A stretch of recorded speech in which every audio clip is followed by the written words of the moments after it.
3586 حضرت ابن عباس رضی اللہ عنہ سے مروی ہے، فرماتے ہیں میں ایک سال ٹھہرا اور میں حضرت عمر فاروق رضی اللہ عنہ سے ایک آیت کے بارے میں پوچھنا چاہتا تھا، لیکن آپ کے دبدبا کی وجہ سے پوچھنے کی ہمت نہ ہوتی، حتیٰ کہ آپ حج کے لیے تشریف لے گئے تو میں بھی آپ کے ساتھ گیا۔ جب واپسی ہوئی اور ہم راستے میں تھے تو آپ قضائے حاجت کے لیے پیلوں کے درخت کی طرف تشریف لے گئے۔ میں آپ کے انتظار میں کھڑا رہا حتیٰ کہ آپ فارغ ہوئے اور میں آپ کے ساتھ چلا۔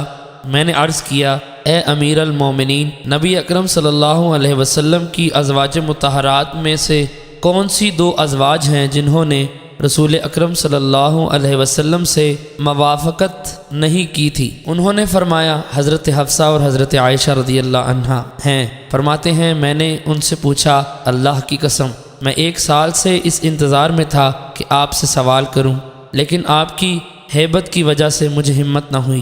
انہوں نے فرمایا تم اپنے گمان کے مطابق عمل نہ کرو، میرے پاس علم ہے، پس تم اس کے بارے میں مجھ سے پوچھو، اگر مجھے علم ہوگا تو تمہیں بتا دوں گا۔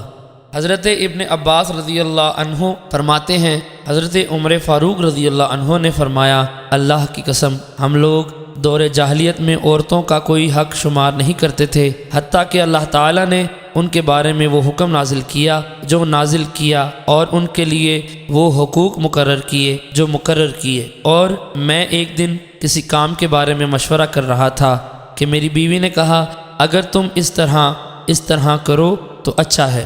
میں نے کہا، اس سے تیرا کیا تعلق ہے، اور میں جس کام کا ارادہ کرتا ہوں اس میں تجھے تکلف کرنے کی ضرورت نہیں۔ اس نے کہا، اے عمر، تعجب کی بات ہے، آپ یہ نہیں چاہتے کہ آپ کو جواب دیا جائے، حالانکہ آپ کی بیٹی رسول اکرم صلی اللہ علیہ وسلم کو جواب دیتی ہے، حتیٰ کہ آپ ایک دن ان سے ناراض رہے۔ حضرت عمر فاروق رضی اللہ عنہ فرماتے ہیں یہ سن کر میں نے اپنی چادر لی، پھر وہاں سے نکل کر حضرت حفصہ رضی اللہ عنہا کے پاس گیا اور ان سے کہا، اے بیٹی، تم رسول اللہ صلی اللہ علیہ وسلم کو جواب دیتی ہو، حتیٰ کہ آپ سارا دن ناراض رہتے ہیں۔ حضرت حفصہ نے کہا، اللہ کی قسم میں رسول اکرم صلی اللہ علیہ وسلم کو جواب دیتی ہوں۔ میں نے کہا، میں تمہیں اللہ تعالیٰ کا عذاب اور رسول اللہ صلی اللہ علیہ وسلم کی ناراضگی سے ڈرا رہا ہوں۔ اے بیٹی، تم ان سے دھوکہ نہ کھانا جو اپنے حسن اور رسول اکرم صلی اللہ علیہ وسلم کی محبت پر ناز کرتی ہیں۔ فرماتے ہیں میں وہاں سے نکل کر حضرت ام سلمہ رضی اللہ عنہا کے پاس گیا، کیونکہ ان سے قرابت تھی۔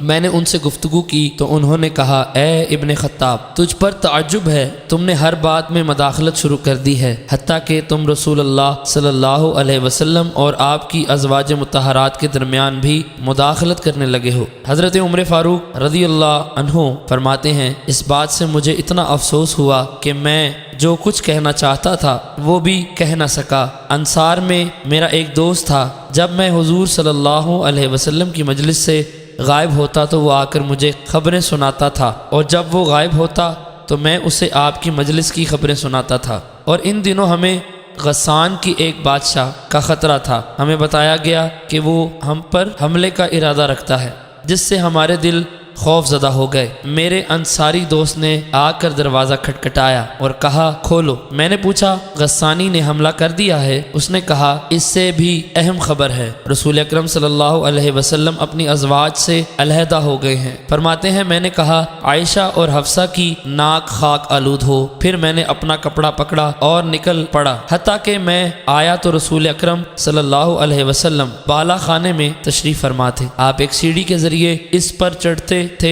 رسول اکرم صلی اللہ علیہ وسلم کا ایک حبشی غلام سیڑھی کے ایک ڈنڈے پر بیٹھا تھا۔ میں نے کہا، یہ عمر ہے، تو آپ نے مجھے اجازت دے دی ہے۔ حضرت عمر فاروق رضی اللہ عنہ فرماتے ہیں میں نے یہ واقعہ رسول اکرم صلی اللہ علیہ وسلم کو سنایا۔ جب میں حضرت ام سلمہ رضی اللہ عنہا والی بات تک پہنچا تو آپ نے تبسم فرمایا، اور آپ ایک چٹائی پر لیٹے ہوئے تھے جس پر کوئی اور چیز نہ تھی۔ سر انور کے نیچے ایک تکیہ تھا جو چمڑے کا بنا ہوا تھا، اس میں کھجور کی چھال بھری ہوئی تھی۔ آپ کے قدموں کی جانب درخت سلم کے پتے پڑے ہوئے تھے، اور سر انور کی جانب ایک چمڑا تھا جسے دباغت نہیں دی گئی تھی۔ میں نے آپ کے پہلو پر چٹائی کے نشانات دیکھے تو میں رو پڑا۔ آپ نے پوچھا تمہیں کس بات نے رلایا ہے؟ میں نے عرض کیا یا رسول اللہ بے شک کسرا و کیسر کتنی آسائش اور شان و شوکت میں ہیں اور آپ اللہ تعالیٰ کے رسول ہیں۔ آپ نے فرمایا کیا تم اس بات پر راضی نہیں کہ ان کے لیے دنیا اور تمہارے لیے آخرت ہو؟